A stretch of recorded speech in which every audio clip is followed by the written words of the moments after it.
Hi guys, welcome back to FABReviews. Okay, this one's been in the making for a while. Whilst I was actually making this video, I received another update today. Now this is on the Magic 7 Pro. Now let's see what sort of features we've got available. So features highlight. Now what do we have here is, these things aren't really working, but anyways. So now touch and hold text to activate Magic Portal. So the app automatically recognizes that it's got text in it. And if you hold it, I think you grab it and then you hold it somewhere and then it starts working. Can't remember how it works, but let's see. That's something that we already know. I think there's a bit of a text issue in the beta version. The text is not showing. These are basic ones. These are resizing, multi-window docks, transferring between two apps. So if you put the messages app on top and then you select the images from the gallery app from underneath, you can basically drag and drop the data. So let's try out. So open to split mini window.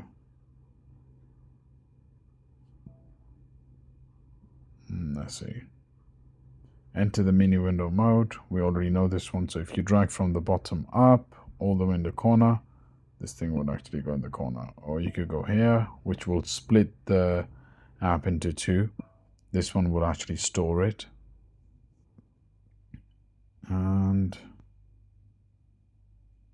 that's the floating app. So once you have a floating app, then you can continue keep putting it in the corner. You can resize the app. These are the same ones that we already know. Double tapping it, maximize it, and all those.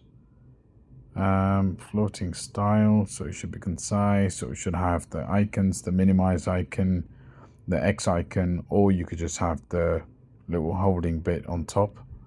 So these are just, again, basic. What other features do we have? That's done here.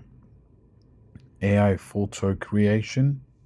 Now, there used to be text there, and now that text is gone for some reason. But anyways, AI photo creation is where I think you can convert the photo into an image. So let's pick an image. Let's try amending this image. So AI cutout. That removes the background, or you could just move this head. If I tap it, I can make it bigger, move it down in different ways. So that's something new. AI upscale, which updates the thing. AI eraser, we already know this one, so I could just circle something, kind of like removes it. Just removes those lines, highly likely. I just go just paint the whole area.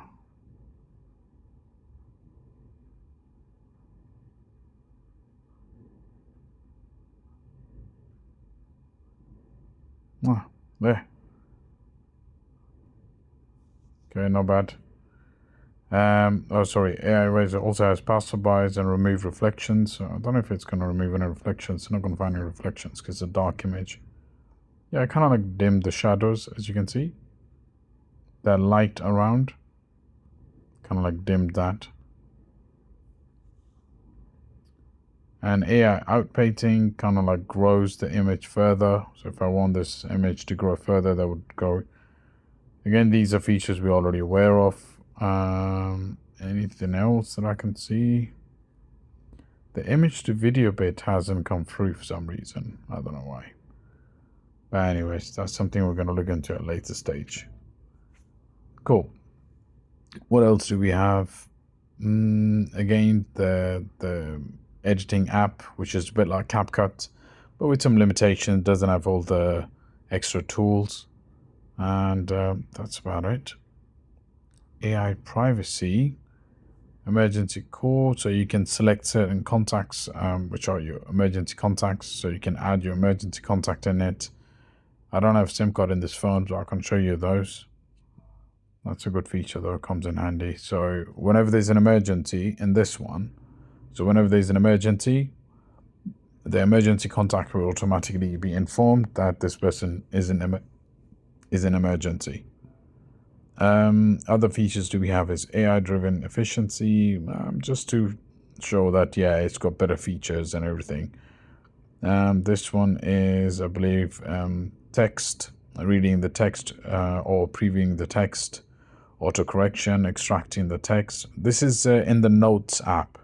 So if you have the AI Notes app, privacy call, we already know this one, and remove the blur effect from the images and everything.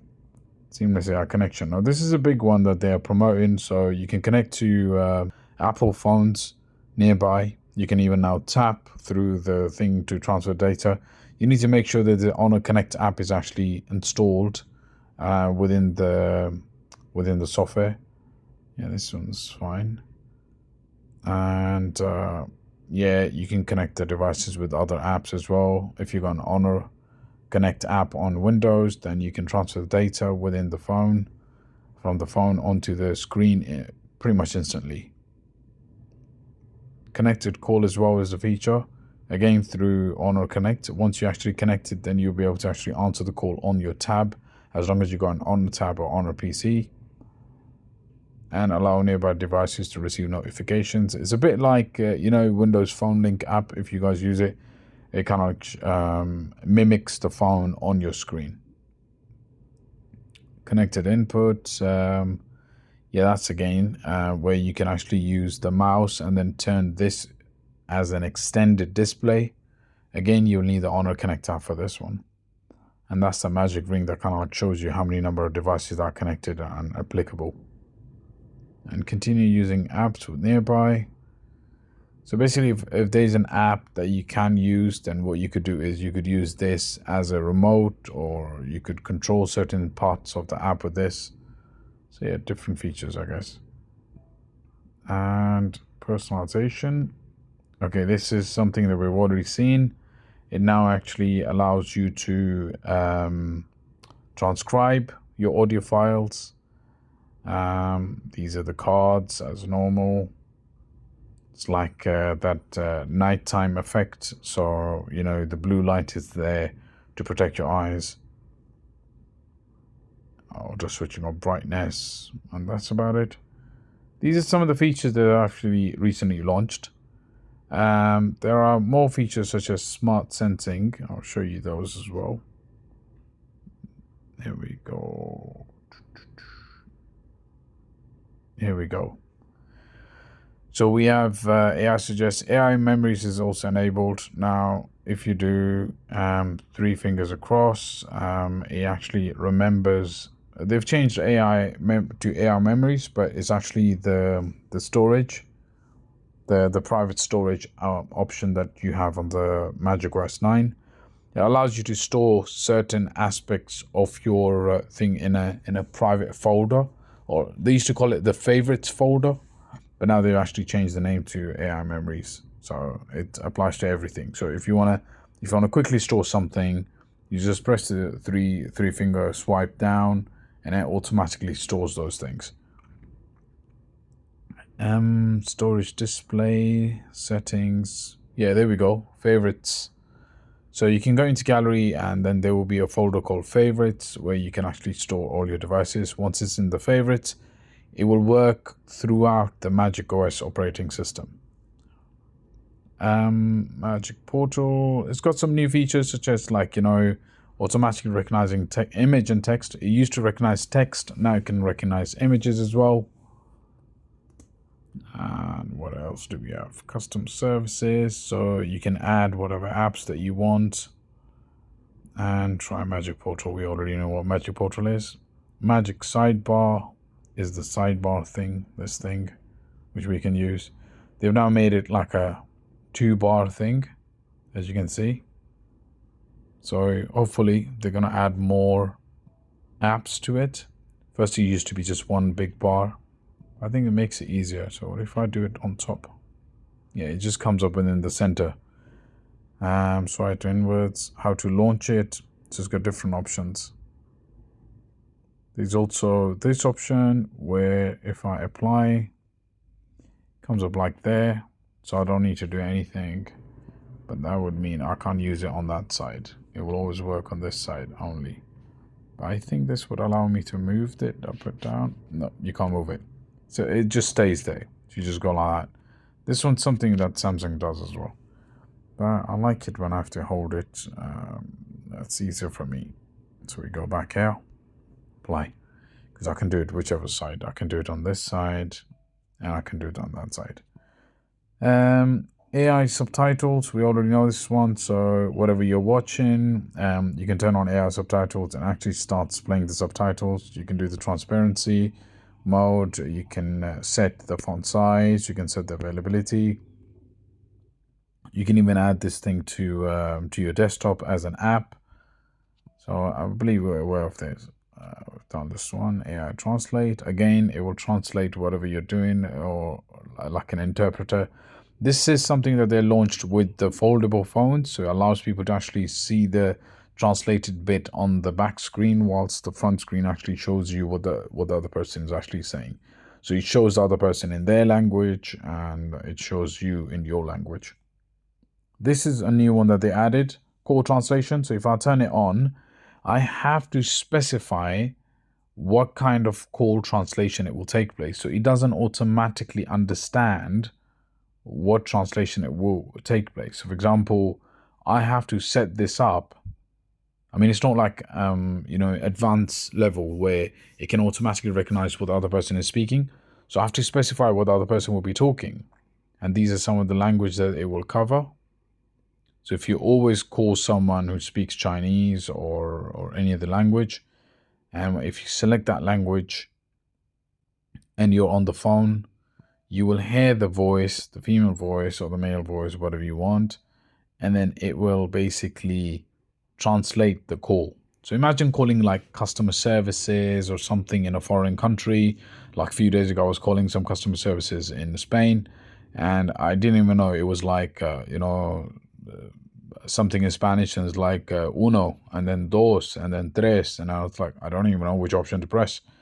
So in that case, yeah, it works great, because you can call customer services and it will start translating what it means. So yeah, you can kind of like specify. Deepfake, we already know this one. AI writing, okay. It's basically like advanced Grammarly. I've used it. It's not as accurate as I thought it would be. It's a bit like like using Grammarly, this thing, and it's not as accurate as I thought it would be. But yeah, again, having something like that is great. Smart sensing, again, something we're aware of. Gestures, we're already aware of these. Eye tracking. This one is available on the Magic 7 Pro, simply because it's got the dual camera layout, where it's got depth sensing as well as the front camera. So these are some updates. You can see the interface is slightly more smoother. The screen recording is different now, so that pop-up comes up there. So if I was to put like a timer or a clock, so let's say if I was to set a clock and timer, so if I was to put like a 3-minute time and start and go there, it's kind of like stacks it there, as you can see. So it kind of like stacks it there, as you can see, and it just goes back. So I personally think it's a great update, and one more thing that they've launched is that if you do swipe down from the right, remember this part required you to always swipe it from the top part to go into your notifications. Now you can swipe anywhere. You can swipe here, you can swipe here, swipe here. Doesn't matter. It will go to your notifications. And yeah, that's about it, guys. There were a few more updates that have been pushed onto my other phone. Oh yeah, there's been some camera updates. So let's look at the camera updates. So hopefully that doesn't interfere with the screen recording. So let's see. if I go into camera, yeah, here we go. So we got this dual screen. So if you go flip up, it does the dual screen thing. This feature has already been pushed in on the Magic V5. So the quality is slightly better. Yeah, you got new features. You got more of these, not just one. So you got different versions of these. Film simulation, as you can see. And what else do we have? So this one, beauty effect, autofocus, night mode. So it's just smoother. There's a new feature there. Oh, that's just to see the settings again, or you can just swipe it up. And aperture, yeah, pretty much the same. I mean, it comes in handy, so quickly you could change the settings and actually go back in it. Pro, or yeah, they haven't launched anything new in it. If you go into movie, that's like a short landscape thing, so it's auto recognizing it. I think we knew these features already. But anyways, yeah, that's what's been done. And yeah, it's a great update. It's sped up the phone. And how I got this is basically you go into My Honor app, wait for it to load, you go into clubs, and right there. So when this launched, you should have actually selected it immediately, and then that would have actually allowed you to do it. So if anyone, if you keep refreshing like that, you will find that your updates are there. Few things that I would recommend for you guys to update is like when you go into your settings, you must also update all your apps from the Play Store, but also go into the App Store for Honor. Okay, and inside this, when you go into Me, Apps Updates Available, View More, there we go. So it allows you to update the apps as well. So meaning like this, you might not find this update there. And some of the apps, if you start updating here, I don't update the rest of them because those are available on the other programs on the Play Store. So that's something just to keep in mind. Always update from here as well, because the proprietary apps from Honor will highly likely be updated much sooner here compared to the other App Store. Anyways, guys, yeah, I'll see you guys on the next one. Remember to like and subscribe. And once again, all the best with your updates. I hope you guys get all of the updates. My update method has always been the same. Oh yeah, they've changed the layout of this one as well. I just go here. I go into tryout version, and that's how you push for the updates to come through. I'll see you guys on the next one. Take care. Remember to like and subscribe. Bye-bye.